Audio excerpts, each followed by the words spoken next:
Month of August is one of the most important month for each and every Indian. Hope you guess the point. We are actually talking about the Independence Day. The 15th of this month, just we have celebrated our Independence Day. The very special day to recall, to remind about our martyrs, known and unknown, millions of people who has laid down their lives for the sake of freedom. We are living in an independent country, in a democratic country, just because of those people, known and unknown, as I said. Millions of people have given up their lives. Actually, they loved the nation truly. We are discussing today 5th chapter of our class 8, the revolt of 1857, which has been described as the first war of Indian independence. Long back, much before the independence, we have attained freedom in 1947, all of you know. But we are talking about the year 1857, long back.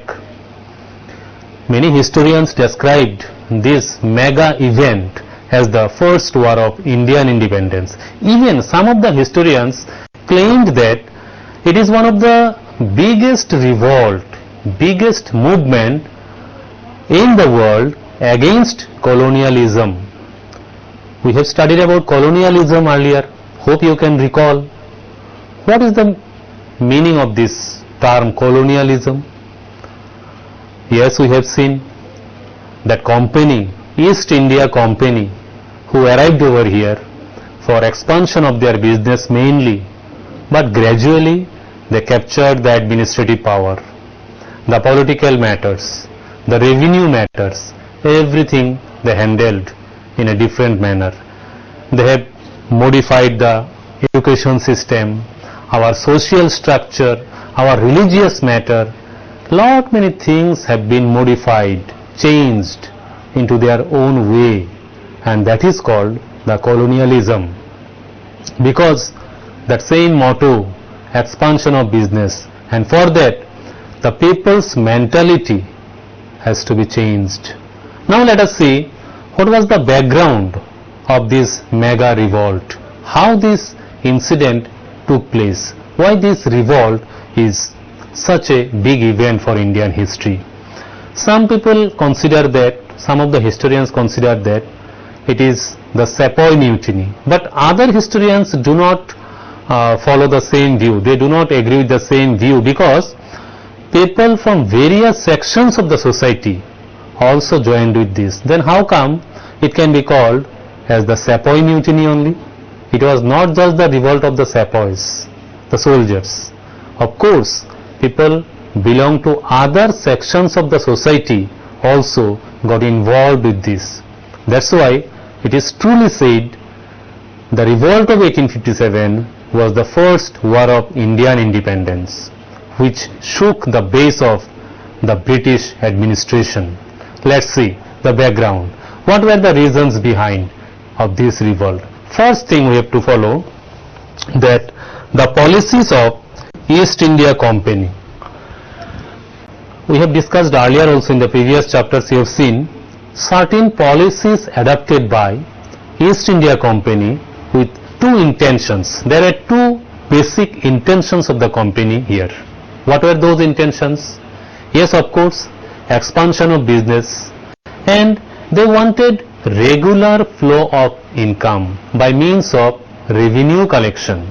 So they adopted various policies to make sure that yes, we will get regular flow of income and we can run our administration, business, all the economic matters smoothly.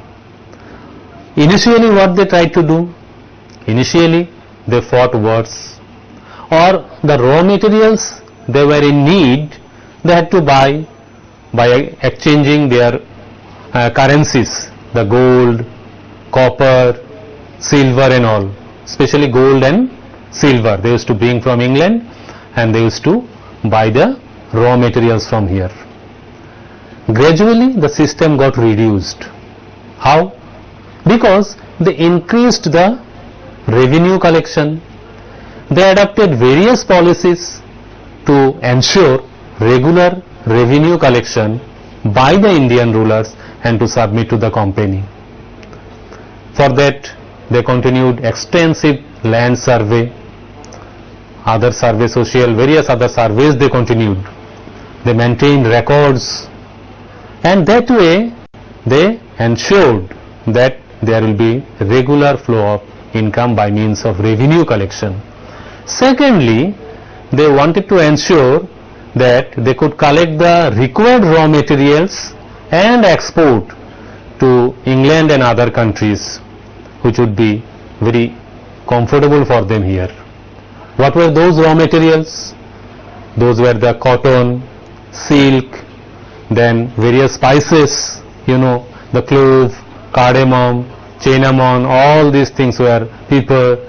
These were very much special, of high quality, used to produce in our country, and they used to export those raw materials and get sufficient income.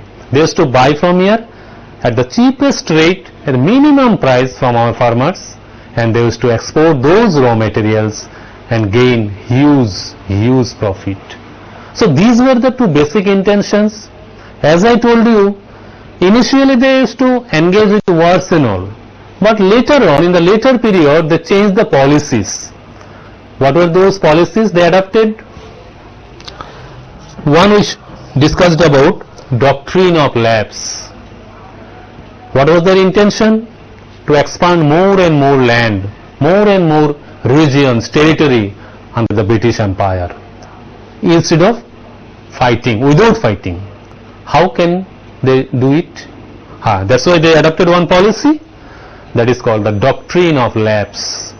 Means, earlier to that, they have gone for extensive survey, and they have found that some of the Indian rulers were not having their own biological son, and they have adopted the son. So they passed a law in their parliament that no adopted son will be the next ruler of any particular region. So it was quite easy for them to capture that region, that territory, that state under the British Empire very easily, because if the adopted son cannot become the next ruler, the next ruler of that land, then naturally that will come under the British administration according to this doctrine of lapse. So no use of fighting, no need of fighting, no war, just by a law that particular region will come under the British administration. They have adopted certain other policies also. One of these, subsidiary alliance. One such is subsidiary alliance. Alliance means a kind of friendship. Then why again subsidiary? Means there will not be any power in the hands of the Indian rulers. They have to follow the instructions, the administrative policies adopted by the British administration, British company, that is East India Company. Whatever instructions East India Company would provide to the Indian rulers, they had to go according to their own way. That was the system.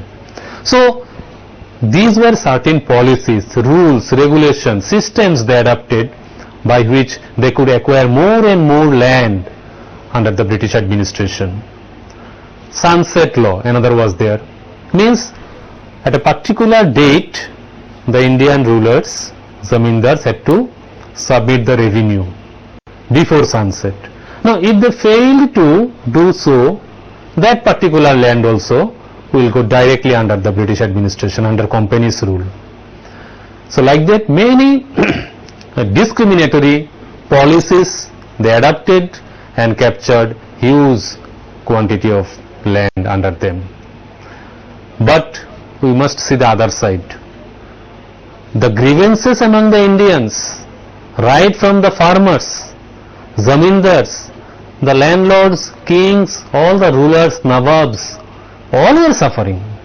No section of the society was relieved from such discriminatory rules.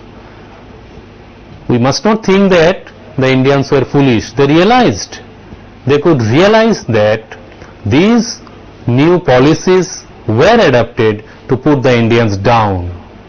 That's why the grievances among them were rising gradually, and the ultimate result was the revolt of 1857.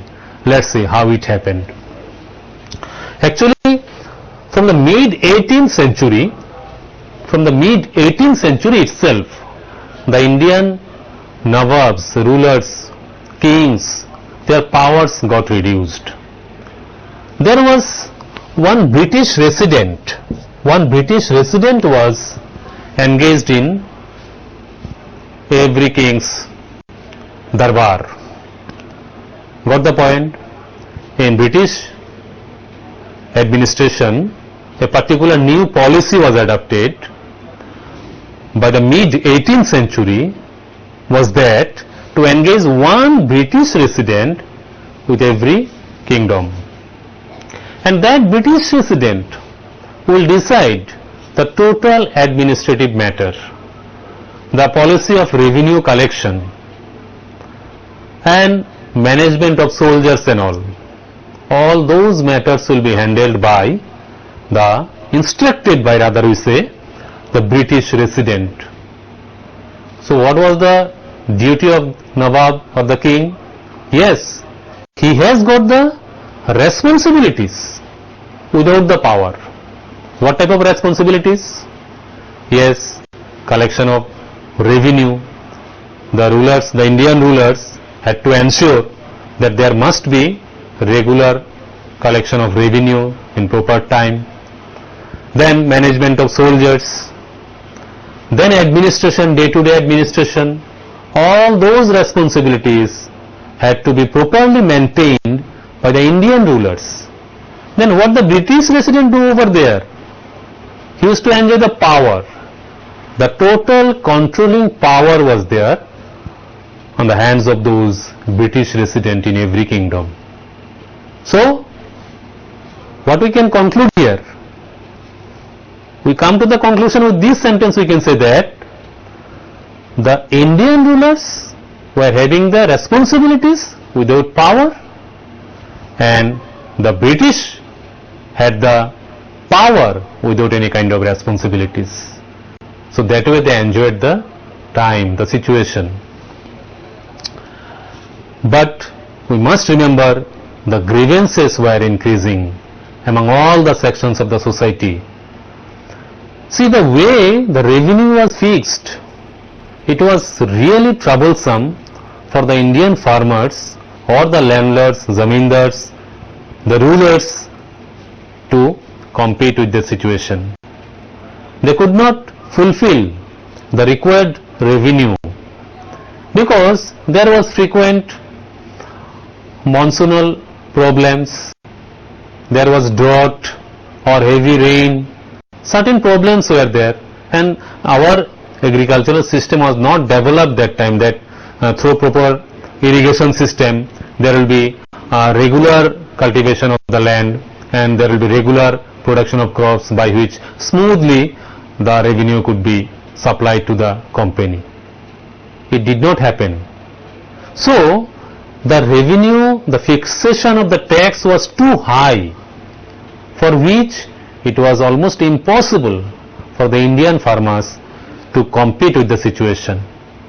Accordingly, the zamindars, the landlords, the kings, nawabs, all used to suffer due to the excessive pressure of revenue. There was another problem. Of course, you heard about the name of Rani Lakshmi Bai, Nana Sahib. So, Nana Sahib was the adopted son of Peshwa Bajirao II, you know, okay, the supreme authority of Maratha kingdom, Bajirao. So Nana Sahib, as he was the adopted son, at the same time Rani Lakshmi Bai also, having the adopted son, they demanded for the proper authority of the adopted son. But as there was the law, that is doctrine of lapse, was already passed in the British Parliament for India. So their demand was not accepted. They demanded that the adopted son should equally accepted like the previous ruler, okay, for continuation of their ruling, but that was not accepted. So definitely the grievances were increasing, all were upset, no one was satisfied. So that was the situation. In the year 1801, we have to remember it, in the year 1801, Awadh was brought under subsidiary alliance. Subsidiary alliance, we have discussed that Nawabs or the rulers will not have their own army. What was the intention behind? To weaken the ruler, to make the Indian ruler poor, submissive, and if they do not have their own army, they would not dare to fight against the British. So by this subsidiary alliance, the policy was adopted that the Indian rulers will not have their own army, the total matter will be controlled by the company. So accordingly, in 1801, Awadh was brought under the subsidiary alliance. Then in 1856, just 1 year before the mega event, the revolt of 1857 we are discussing, 1856, Awadh was captured by the company. What was the issue? Issue was misgovernance. What does it mean by the term misgovernance?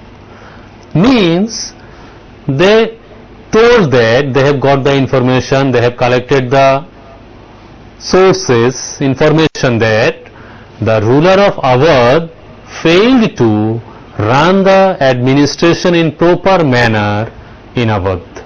That's why company captured Awadh. That is the allegation of misgovernance. But actually it was not true. There was no such allegation against the ruler of Awadh, but they were in the position that they had to bring Awadh under their control. That's why such an wrong allegation they brought against the ruler of Awadh and captured Awadh in 1856.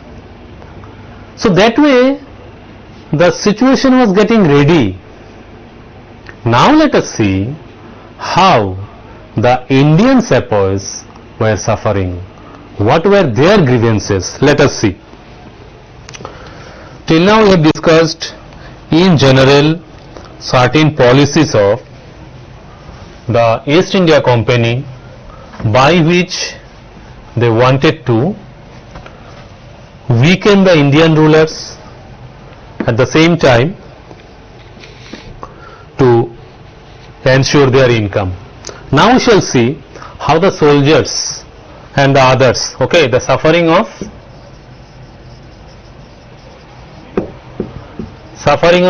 soldiers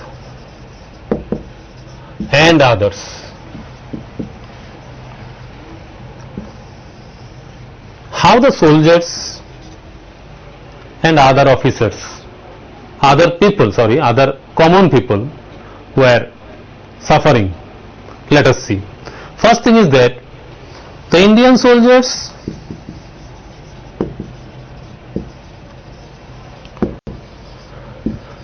got poor salary, poor pay, then fooding, lodging were extremely of poor condition. See, an Indian soldier and a British soldier both are working under British Army, but the Indian soldiers were paid extremely less.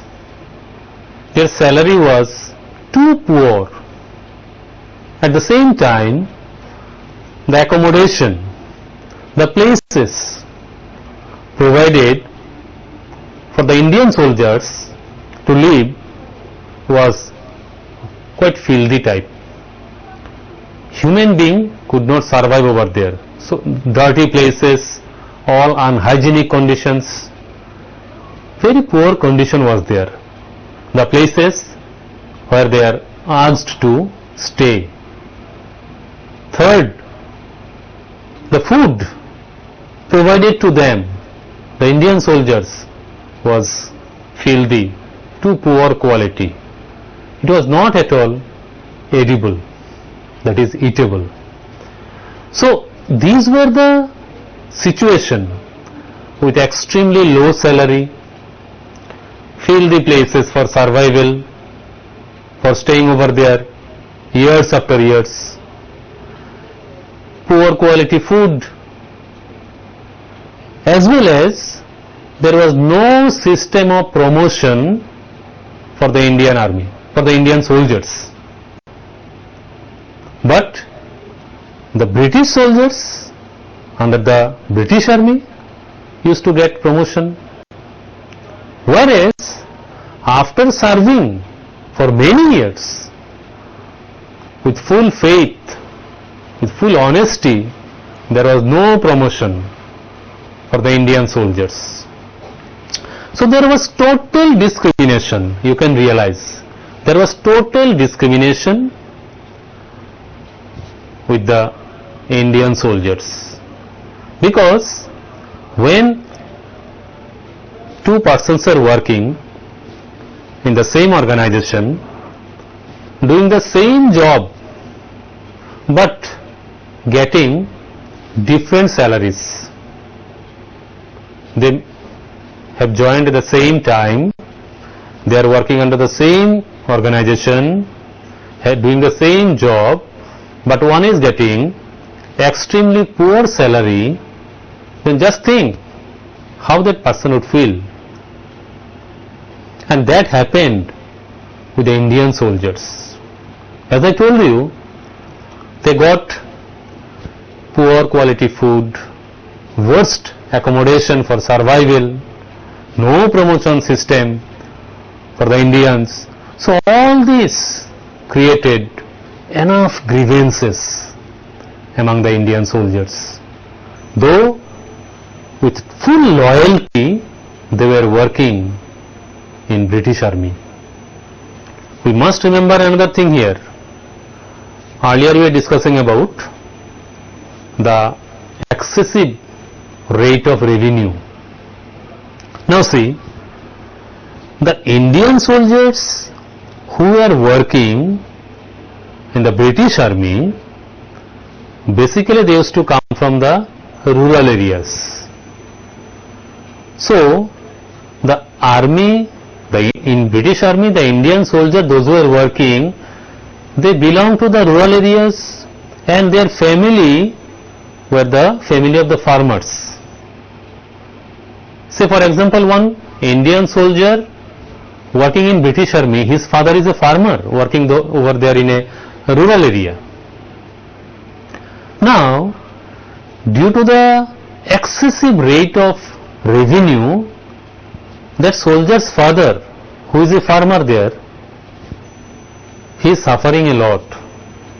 He could not meet with the demand of the company, and when he failed to provide the revenue, he was tortured. He was mercilessly tortured, and somehow Indian soldiers were getting the report, because occasionally, though it is very rare, they could get the chance to go to their home, but still they got the information. Now see the situation. An Indian soldier working with full loyalty under British army, whereas that soldier's father, who is a farmer, is brutally tortured by the company because he cannot meet with the revenue demand. the company demanded such a high revenue that farmer could not fulfill the demand. So what is the consequence? Because he was serving with full loyalty in British Army, whereas his father was being tortured. So it's not an incident of a single soldier, it's a common one. Like that, thousands and thousands families in Indian rural areas were suffering, and the news used to come to the soldiers. So that provoked them to stand against the British rule. Okay. Secondly, some changes were brought in the service rule also. Changes in service rule.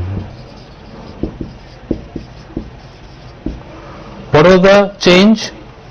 It was brought in 1856. What type of change was brought in the service rule for the Indian soldiers? But before that, we must say that in 1828 there was war against Burma. This is also a major event. They had to go over there in Burma to fight, to engage in war by crossing the sea. During that period, the situation was that, the social custom was that, if anybody crosses the sea or the ocean, his religion is in stake. Means he is out of the society, like that was the policy, that was the thinking. Okay, that means they were not interested at all to cross the sea and join in war with Burma. We are discussing about the incident in 1828. So those were not willing at all to cross the sea and join in war with Burma. They were punished severely. They were suspended. And later on, in 1856, the company made it compulsory that a particular time of your service period you must serve overseas. Okay? So overseas service made compulsory for all under the British Army, and this issue became a big point of grievances among the Indian soldiers, because that time the social structure, the custom did not allow them to do the same. That's why they were not at all interested to serve overseas. I hope you got the point. Then some other events, some social reforms were introduced. Now we can realize those social reforms, of course, good for the society. Say for example, abolition of sati, then Widow Remarriage Act,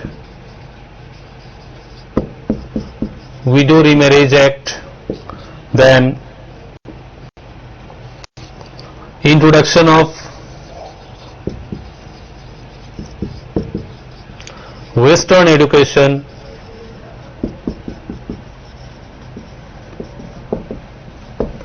then conversion to Christianity,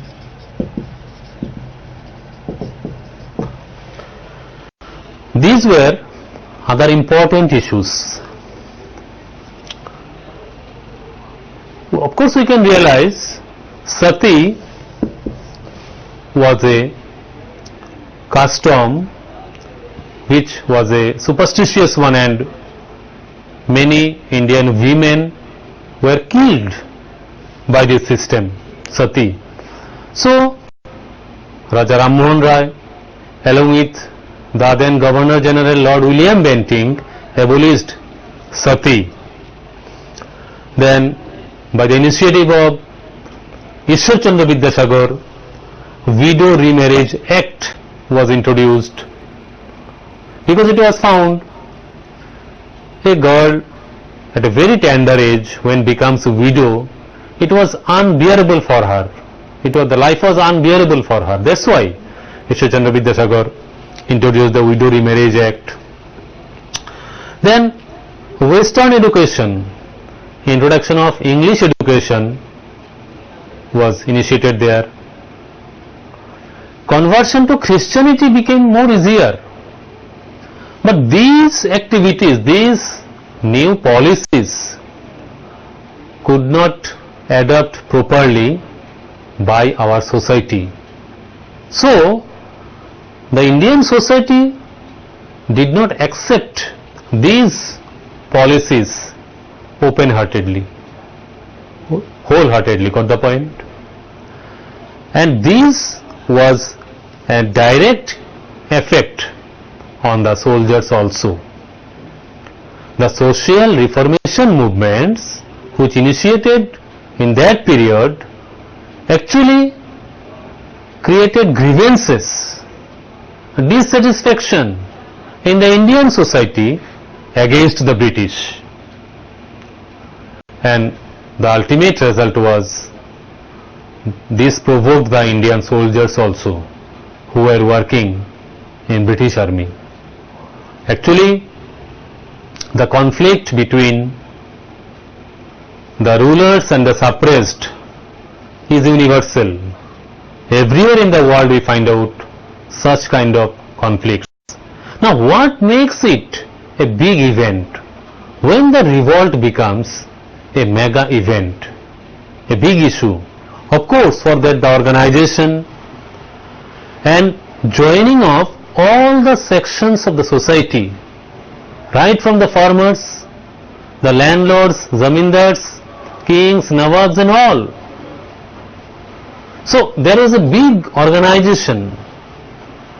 The sufferings, grievances was there among all the sections of the society, and that is the reason the base, the foundation of the revolt was ready to start. Hope you are getting the point. Now let us go for those important events which came under the revolt of 1857. We shall see those important events. We will discuss about now the important events that took place in 1857. Important events.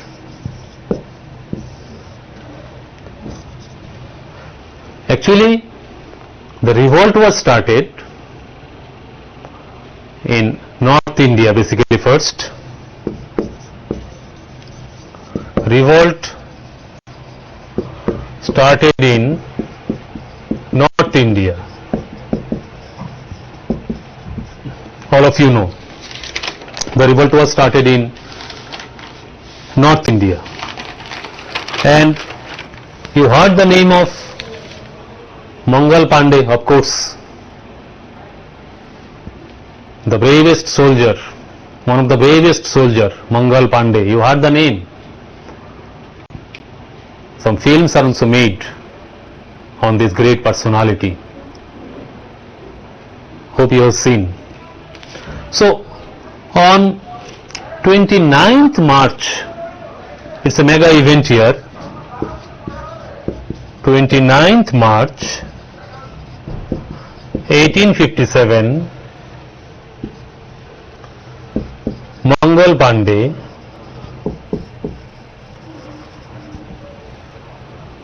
was hanged till death. What was his allegation against? What was his fault? He attacked a British officer, and that was his fault. That was the allegation against him, and as a punishment he was hanged on 29th March 1857. This one can be a short question from this chapter. Please follow it. Now this event, the hanging of Mangal Pandey, one of the bravest soldiers, provoked the Indian soldiers. They did not keep quiet. They started to organize against the British army officers, and there were many situations created which was ultimately resulting to the big event. On 9th May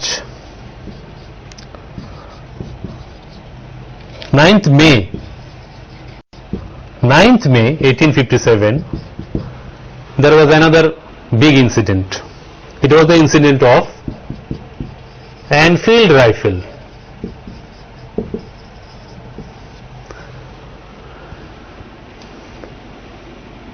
Company brought a different kind of a new type of rifle, that is the Enfield rifle, that time introduced by the company, and the rumor was that the cartridges of that Enfield rifle were greased with the fat of pig and cows. The rumor was spreaded like wildfire. Now see, there were Hindu and Muslim soldiers. The Indian soldiers who were working under British Army belonged to various religious communities. Hindus were there, Muslims were there. So such a rumor spreaded like the wildfire, because we know that Hindus consider the cows as auspicious and Muslims do not consume the pig's meat. So that rumor that the cartridges of the Enfield rifle were greased with the fat of cows and pigs, and it was one of the biggest event of this revolt, we can say. It's like putting the burning matchstick into the heap of gunpowder. It worked like that. So the soldiers were deadly against using the Enfield rifle. Many soldiers were claimed that, they demanded that they will not use this rifle, they will not go for the parade with the Enfield rifle, and 85 soldiers were suspended, and the punishment was given to these soldiers was 10 years imprisonment because of their protest against the Enfield rifle. And that incident took place on 9th May. Just next day, on 10th May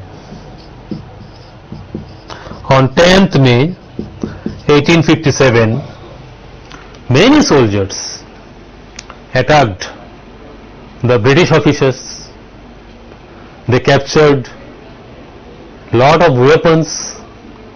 They put fire on some regiments, on some residential regions of the army. So that was the big event that took place on 10th May 1857. Soldiers were not at all interested to keep quiet. They were provoked. It was like wildfire, the revolt was spreading. Then on 11th May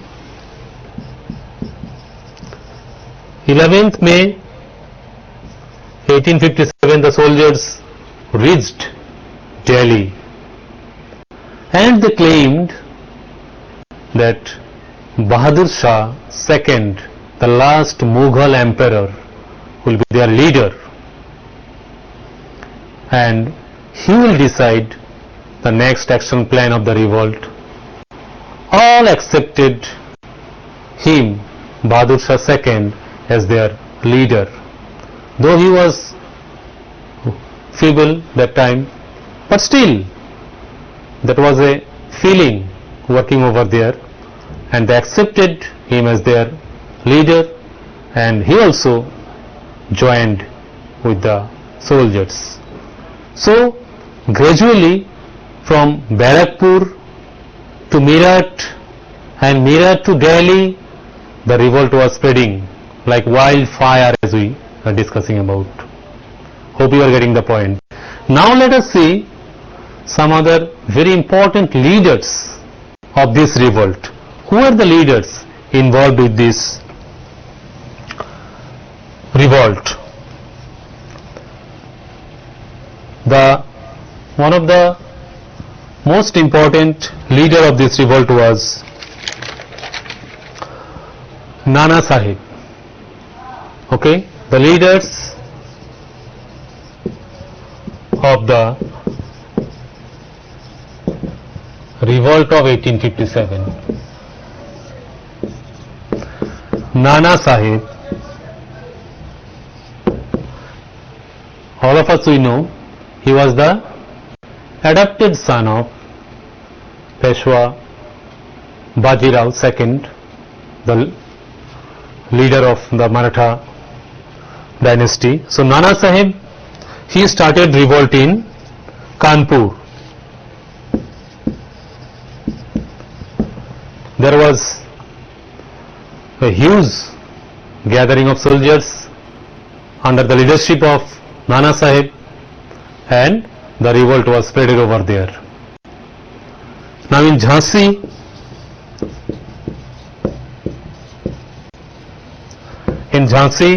Rani Lakshmi Bai, all of you are acquainted with this name. All of you know very well. Rani Lakshmi Bai, one of the bravest soldier, one of the bravest leader of the revolt of 1857. She also started in full swing in Jhansi, because we have discussed earlier, the company was not at all interested to accept the authority of the adopted son of Rani Lakshmi Bai. So there was enough grievances among the leaders. Then there was Maulavi of Faizabad. Maulavi, see, people belong to all the sections, various communities. Maulavi of Faizabad, Abdullah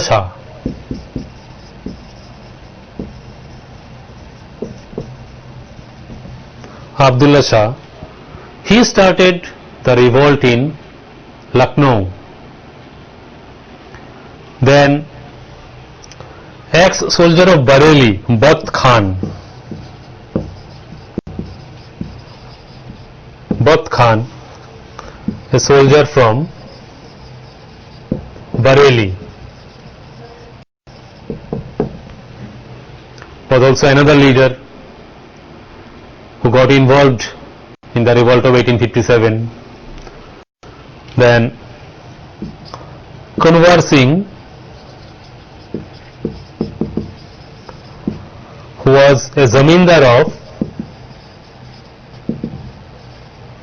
Bihar. There are some others like Birjis Kadir, who was the son of the exiled Nawab of Lucknow. Okay, so like that, many leaders in different parts of the country, in different region, they started organized revolt against the British administration. So this also can be a question: who were the prominent leaders of the revolt of 1857? So you must remember this, and where from they fought against the British rule. That is also important here. Okay, now let us see what did the company do. Did the company keep quiet in that situation, which was running at a full swing business? They were earning good revenue and the collection of raw materials were bringing them excellent profit. How they could keep quiet in such a situation? So the company fights back. Okay, what did the company do? Let's see. Of course, the Indian leaders, the bravest leaders, fought against the British soldiers, the company, but the company also did not keep silence. Company fights back. Company fights back. What did the company do? They brought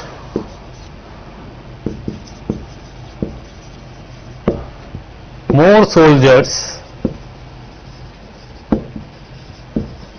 from England. They brought more and more British soldiers from England because they realized this is the time to stand against. The company had to fight back. There was no other way out. So they brought more soldiers from England. And in September, in the month of September, Delhi was recaptured. We have seen on 11th May, soldiers went over there in Delhi. They claimed Bahadur Shah II as their leader, and under his leadership the revolt was started in full-fledged manner. But just within few months, that is in the month of September, company was successful to recapture Delhi, and Bahadur Shah Zafar was arrested. Bahadur Shah Zafar was arrested and he was exiled in Rangoon. Exiled to Rangoon, where he died in 1862, as he was the last emperor. Earlier, the company announced that Bahadur Shah Zafar will be the last Mughal emperor. The next ruler will not be considered anymore as emperor. They will be considered as, they will be treated as just the prince. That's why the last Mughal emperor was considered as the Bahadur Shah Zafar II. So he was arrested in the month of September and exiled to Rangoon, where he died in 1862. So that was the end of the Mughal dynasty also.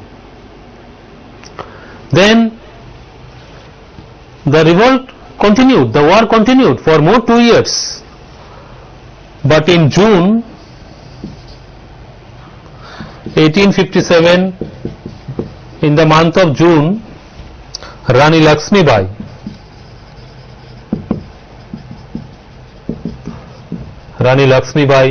was killed, another great leader of the revolt. In the month of June, the lady who was fighting in the bravest manner, the Queen of Jhansi, Rani Lakshmi Bai, she was captured and killed in the month of June. Tatia Tope, another leader, the commander of Nana Sahib, of course you heard the name, he was also fighting. He was also fighting from Madhya Pradesh, and he was captured and he was also killed. So that way company tried to minimize the revolt, and that way the revolt came to an end. Though the revolt of 1857 was not that much successful, but it is claimed that, it is true that, truly said that this revolt is the first war of Indian independence which shook the base of the British administration, because in the later periods they were bound to change certain administrative policies. What were the changes they brought? First thing, they reduced the number of Indian soldiers in British Army. They preferred more soldiers from England, not the Indians. And the regions where from the soldiers were engaged in the revolt, the company did not prefer to engage more soldiers from there. Rather, they preferred the other communities like Sikh, Gurkha and all. So from those communities soldiers were engaged, because the government found them more loyal to them. And the authority, total administrative authority was transferred to the British Queen from the company. Till then, the administrative highest authority, highest executive was Governor General, and this post was changed to Viceroy. So that way they brought many changes along with other policies to win the hearts of the Indians. In the later chapters you will find out the policies which were adopted by the British government were the basic intention was that to win the hearts of the Indians. That issue, that adopted son issue was regenerated, and they accepted the authority of the adopted son. The doctrine of lapse was removed. Then the position, the authority of the zamindar, the security of the zamindars were assured by the government. They tried to win the hearts of the Indians. Their intention was to create a group of people who will remain loyal to the company. That was the intention behind. So we are winding up the chapter today. Hope you found it interesting. What were the matters we have studied today? That the background of the revolt of 1857. What were the causes behind the revolt of 1857? Then what were the grievances? How the soldiers suffered? The Indian soldiers under British Army, how they suffered? Why there were grievances among the Indian soldiers? Then the main centers of the revolt. How the revolt spread from Barakpur to Meerut and Delhi and other parts of the country. Then the leaders, of course, it's a very important one. The broad question also can be asked from here. How the revolt was spread, expansion of the revolt. This one also can be a broad question. Okay, write a short note on the expansion of the revolt of 1857. It's an important question here. You must prepare it. Then how did the company fight back? What did the company do to re-establish its power? That we have studied today. And aftermath of the revolt. the policies which were adopted by the British administration after the revolt of 1857. The government was bound to change its policies. That we have studied today. Hope you have enjoyed. Prepare some question answers as I told from here, and I am sure you are studying very well. With that we shall wind up the class today. Thank you for watching. Bye all of you.